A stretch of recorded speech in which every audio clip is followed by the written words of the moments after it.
Hai murid-murid, apa kabar? Selamat pagi. Bertemu kembali dengan saya. Hari ini kita akan belajar tentang surat kiriman tidak rasmi. Standard pembelajaran kita pada hari ini ialah 3.3.1. Mendraft dan menghasilkan penulisan berformat dan tidak berformat. Murid-murid, surat kiriman tidak rasmi merupakan penulisan berformat, ya.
Murid-murid, faham tak kamu penjelasan yang kamu dengar dalam video tadi? Jangan risau. Cikgu terangkan sekali lagi format penulisan surat kiriman tidak rasmi, ya. Surat kiriman tidak rasmi mestilah ditulis dengan alamat pengirim. Pengirim di sini bermaksud orang yang menulis surat. Katakan kamu yang menulis surat, jadi kamu merupakan pengirim. Alamat pengirim pula mestilah ditulis sebelah kanan.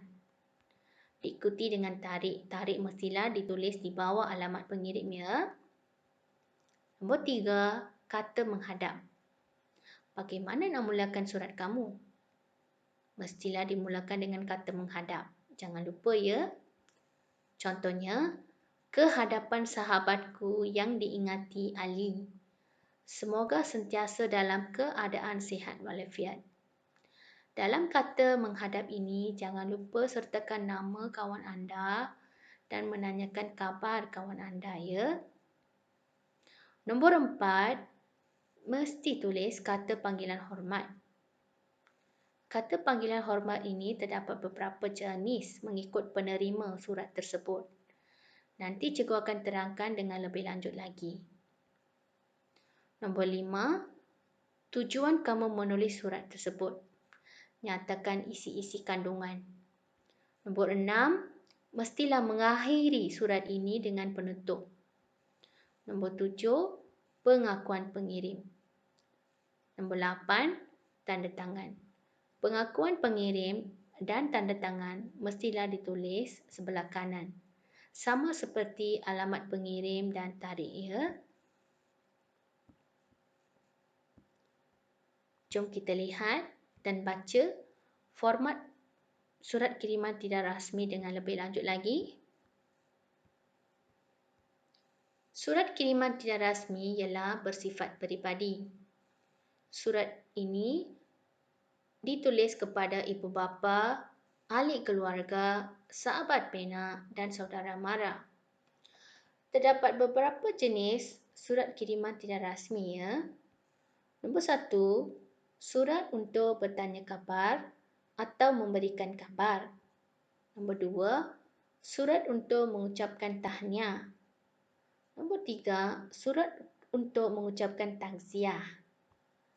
Nombor 4, surat untuk membalas surat daripada keluarga rakan dan sebagainya. Inilah kata panggilan bagi penerima apabila menulis surat kiriman tidak rasmi. Kalau boleh, tolong hafalkan ya. Jom baca. Rakan lelaki. Bagi rakan lelaki, kata ganti nama diri dalam surat ialah saudara. Katakan rakan anda perempuan, mesti gunakan saudari. Untuk adik atau adik saudara pula, mestilah tulis adinda. Bagi kakak, abang, kakak saudara atau abang saudara pula, mesti tulis kakak anda ya. Untuk anak atau anak saudara, kata ganti nama diri dalam surat merupakan anak kanda. Bagi ibu atau ibu saudara, bonda. Ayah atau ayah saudara, ayahanda. Bagi nenek atau datuk, nenek atau neninda. Bagi cucu atau cucu saudara pula, mestilah tulis cucunda ya. Murid-murid, sekarang tibalah masa untuk uji minda anda. Ingatkan balik format penulisan surat kiriman tidak rasmi dan tolong menjawab kuis ini ya. Selamat mencuba. Tahniah diucapkan kepada murid-murid yang berjaya menjawab kuis tadi. Sekarang, buka buku teks anda, muka surat 49. Tolong baca tajuk pelajaran pada hari ini, iaitu Puncak Kemalangan Jalan Raya. Hari ini kita akan belajar menulis draft dan karangan. Bagi pendahuluan, telah diberi dalam buku teks kita. Tolong baca ya. Bagi isi pertama, isi kedua dan isi ketiga mestilah ditulis dalam peta pokok. Jom kita lihat contoh.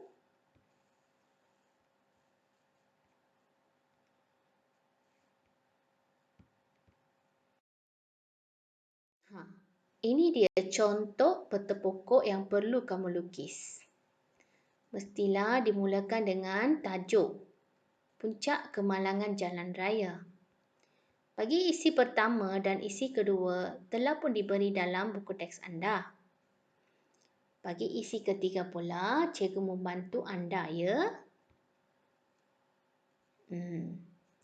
Puncak-puncak berlakunya kemalangan jalan raya adalah disebabkan mengantuk, penggunaan telefon bimbit dan memandu kenderaan melebihi had laju. Murid-murid, sudah adanya draft penulisan ini, jadi tidak menjadi masalah kepada anda apabila menulis surat kiriman tidak rasmi kan?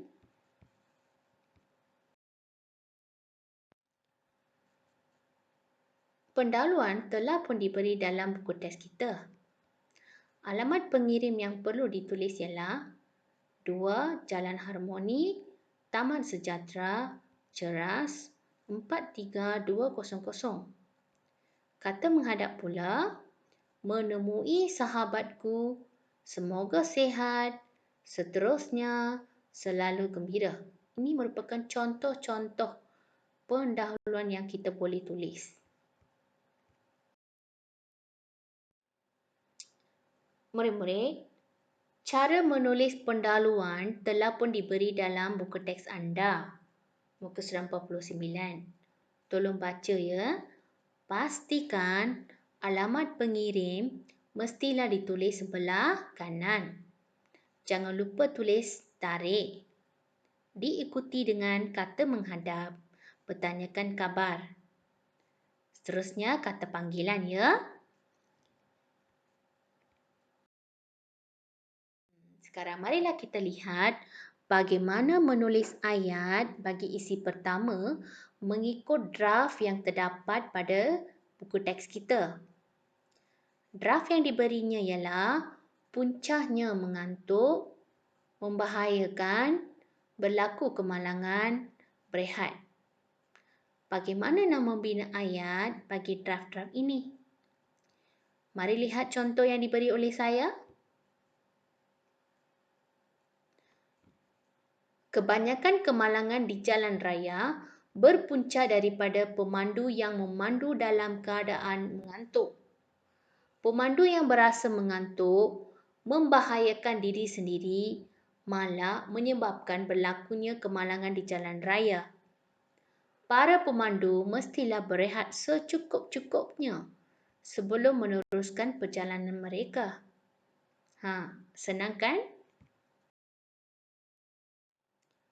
Bagi isi kedua, draft juga telah diberi dalam buku teks.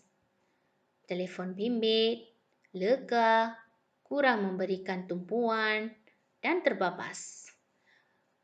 Mari kita baca bagaimana contoh-contoh ayat yang kita boleh bina bagi isi kedua ini. Selain itu, kemalangan jalan raya juga berlaku kerana sikap pemandu yang menggunakan telefon bimbit semasa memandu. Penggunaan telefon bimbit menyebabkan seseorang pemandu berasa lega dan kurang memberikan tumpuan ketika memandu. Akibatnya, kenderaan yang dipandu oleh mereka terbabas di jalan raya dan menyebabkan kecederaan parah atau kehilangan nyawa. Bagi isi ketiga, draft. Kita telah pun berfikir tadi dan menuliskannya dalam peta pokok kan? Berpandukan draft penulisan tadi, bagaimana nak membina ayat bagi isi ketiga ini ya? Jangan risau.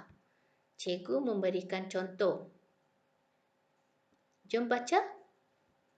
Akhir sekali, sikap pemandu yang ingin memandu kenderaan dengan laju juga merupakan salah satu punca berlaku kemalangan.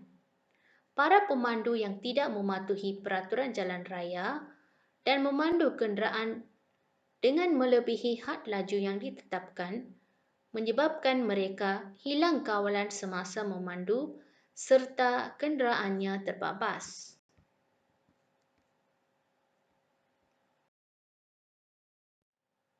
Jangan lupa murid-murid, setelah menulis isi-isi kandungan surat tadi, kita mestilah mengakhiri surat kita dengan penutup.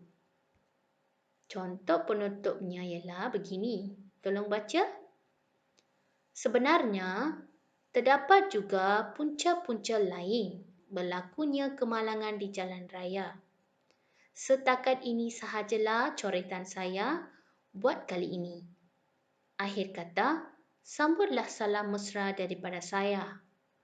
Sahabatmu, Fahim. Murid-murid, bagi pengakuan pengirim pula, mestilah ditulis sama seperti alamat dia, sebelah kanan. Tanda tangan pun sebelah kanan. Jangan lupa. Sekarang uji sekali lagi minda anda. Cikgu ada menyediakan latihan live worksheet untuk anda. Tolong jawab. Selamat mencuba. Sekarang, tibalah masa untuk membuat latihan. Kumpulan 1, mestilah melukis peta pokok dan menulis draft karangan. Seterusnya, menulis surat kiriman tidak rasmi. Kumpulan 2, tugasan kamu berbeza sedikit. Kamu dikehendaki melukis peta pokok dan menulis draft karangan. Seterusnya, kamu mesti membuat latihan melengkapkan surat kiriman tidak rasmi. Latihan ini cikgu akan kongsikan kepada anda selepas kelas nanti. Kumpulan 3, kerja kamu senang. Kamu mestilah menyalin surat kiriman tidak rasmi dengan betul mengikut format yang ditetapkan. Itu saja. Selepas membuat tugasan kamu, Pastikan kamu menghantar menerusi aplikasi Telegram kepada guru. Baik, itu saja murid-murid. Kelas kita pada hari ini telah pun tamat. Terima kasih. Jumpa lagi.